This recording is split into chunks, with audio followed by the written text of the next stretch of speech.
But I've never doubted Andrew's complete commitment to the same values that we're pursuing when we're bringing our case in court. I just want to say that at a time like this, one can choose whether to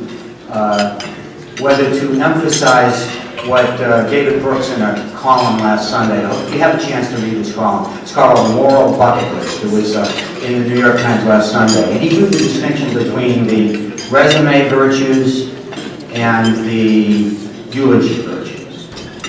And Donna talked some about the resume virtues, and we sort of know what they are. That Andrew was a prime proponent and a prime mover in the passage of healthcare reform in Massachusetts in 2006. And it was a Blue Cross forum where Governor Romney came and really threw his weight behind the bill, and we knew it was going to become law. And really, Andrew leading the engineering of all of that, and that's great. We know that he played a major part as an insurance executive in the passage of the Affordable Care Act. And we know that he has been a leader nationally, an innovative leader in shaping the ACOs as a way to contain costs without sacrificing quality of care. Those are the resume virtues, and they're huge. But tonight, I really want to focus on the eulogy virtues. And I know it's premature, but it's better when he's still alive to hear them. Dr. King said months before his death, he said, well, it's going to happen sometime. But on my epitaph, don't write that I won a Nobel Prize. Write that I tried to love somebody. That's a eulogy.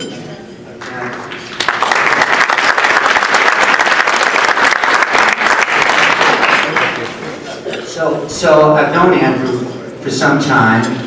One of his eulogy virtues is not that he babysat Mike and Peter Dukakis' kids. I'm not including that. That's before the start of his career, although that was service that he gave. And Andrew is a service person. He's deeply committed to service. Whether in government or now, service is his thing.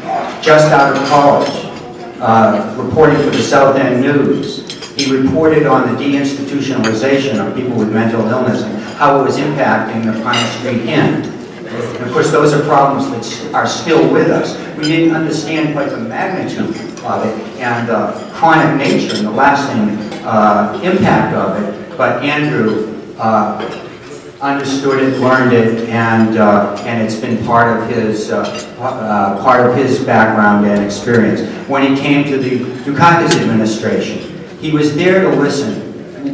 One of the things I met Andrew in 1983, I knew almost immediately that listening to others was in his DNA. And I think anyone here who knows Andrew and has spent time with Andrew knows that that's the case. He's a listener, an active listener, and in my mind, that's a eulogy virtue. In his years, and Phil Johnston's the Human Services Secretary, I got to know him because he was in charge of the so-called MR consent decrees, Mental Retardation Institution Reform consent decrees, and I had been the lawyer in the Attorney General's office who had represented the Commonwealth then, and as legal counsel to Mike Dukakis. We worked closely on those decrees, and Andrew was a leader there. So those are signs of his commitment, but what I'd really like to do, just as a final part of my introduction, is just tell two little anecdotes about Andrew that I think epitomize who he is as a person. So in 1993, I had this idea that I wanted to change careers and become a healthcare lawyer. I knew essentially nothing about healthcare. It was 21 years ago. Some would say I still don't know anything.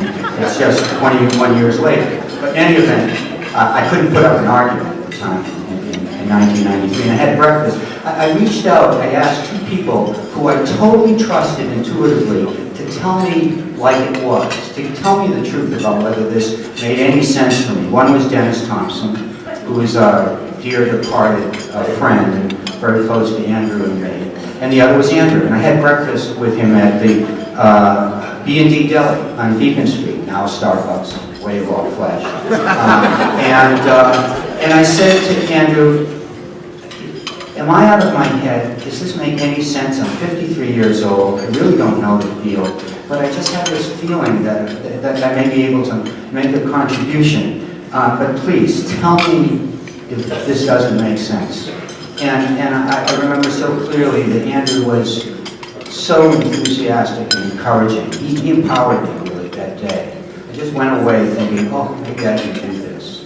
And I trusted him, although we didn't know each other well. And he just listened and gave me back wonderful encouragement.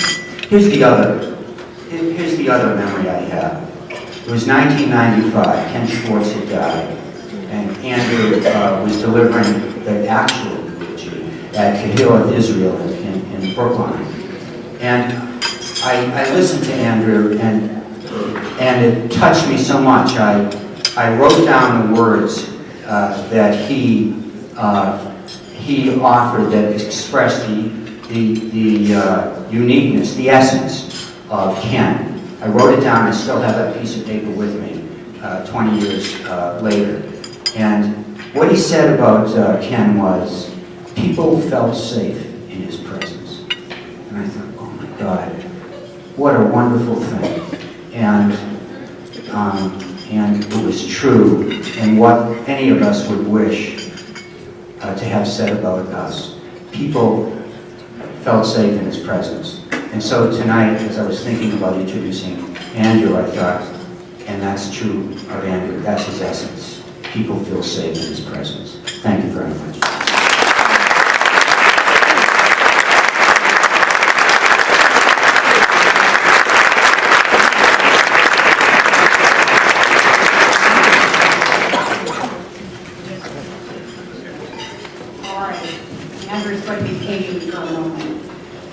In recognition and appreciation of your career, long commitment to educational outreach on important healthcare issues, to providing access to integrated and affordable healthcare for the citizens of the Commonwealth, and to your ongoing leadership and advocacy in responding to the misuse of opiates and other medications while preserving clinically appropriate access to all forms of treatment.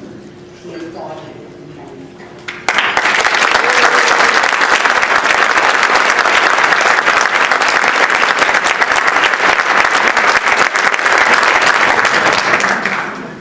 Thank you, Donna. Thank you, MAMH, for honoring me with the Friend and Leader Award.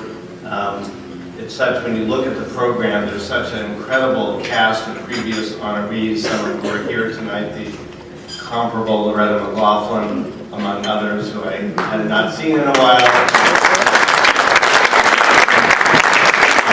Last year's honoree, Tim Murphy, who's sitting right here.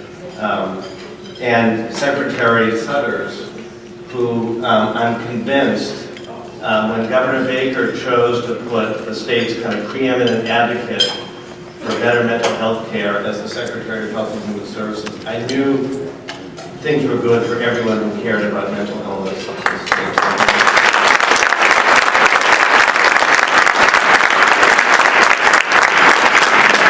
Steve, thank you for that generous introduction. You know, Steve could have been any kind of lawyer.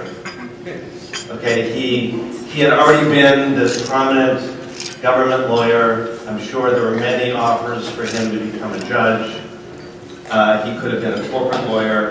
He could have gone to Washington. But instead, he decided to represent those who were most vulnerable, most in need of legal advocacy. He did it for people initially who had problems with the health insurance system. Then after Katrina, he went to New Orleans. He actually moved to New Orleans because he was so moved by the tragedy there. And now in his leadership of NAMI, he's turning his attention to the important issues of mental health. Steve, what an extraordinary career.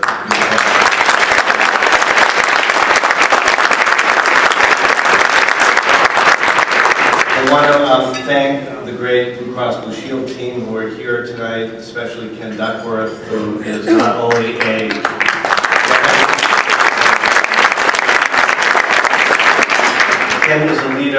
Appleton Cross. He's a leader in Massachusetts. He's a leader nationally on mental health issues. And we're just so privileged to have him. And finally, I want to thank my family, and especially my wife, Lynn Modell, the stunning Lynn Modell in blue here, who inspires me every day, and I couldn't be doing the work I do without her support.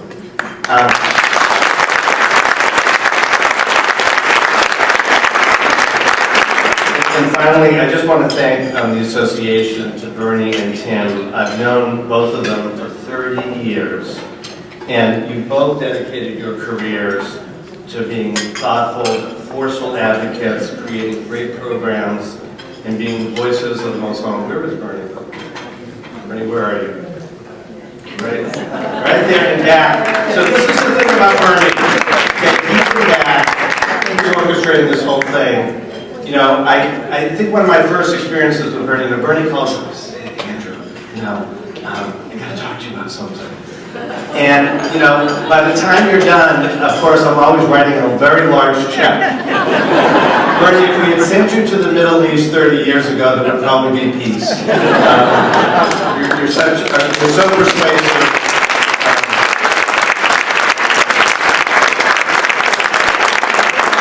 And they're not in my notes, but I do want to thank my friends from the Schwartz Center, Ellen Cohen, Margie Stansler, Betsy Frawley, and Jim Litton, because that is such a deeply important part of my work and our work, and it was great that Steve made the connection, so great to have Schwartz Center. So just a few brief thoughts. Everyone here has an experience with mental illness in their life. It's a friend, family member, it's a colleague, it's a neighbor. They've experienced acute issues, chronic issues, substance use. I've learned not to say substance abuse, I'm learning substance use or addiction. And they affect everything. And I've had members of my family immobilized by depression and anxiety. I had a close friend, and my brother's best friend, take his own life, desperate because of the mental health problems he faced. But we know if we get people the right treatment, if we connect them to the right caregivers, if we build the right systems of care around them, then we can improve their lives, we can treat these issues, we can support them and their families. But there's no question we're not doing it as we should. And there are so many reasons get cited. It's too complex. There's the stigma. There's not enough funding. There's a lack of medical evidence. There's that tension between kind of biological roots of mental illness and traditional therapy and other interventions. But I'm convinced we can and have to do much better. In Massachusetts, and Steve told in 2006, we made a decision as a community that everyone in the state ought to be covered. That no one should face a barrier to care because they didn't have health insurance. And we were the first and only state ever to accomplish that. And then, several years ago, we decided that we wanted to pay differently for care. That this form of payment, this fee-for-service system that rewarded volume and intensity of care instead of rewarding quality outcomes, that too had to change. And we are leading the nation on that as well. So isn't it time that this community picked another issue to lead the nation on?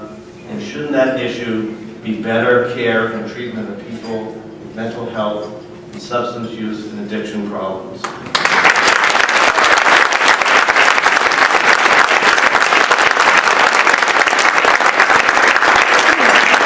We're ready.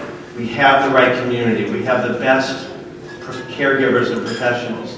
We have terrific organizations like MAMH and like NAMI. We have organizations like Blue Cross and others who care about this issue, who want to support this issue. And we have public leaders like Secretary Sutters and Governor Baker who are committed to it. Let's solve this problem together. Thank you very much.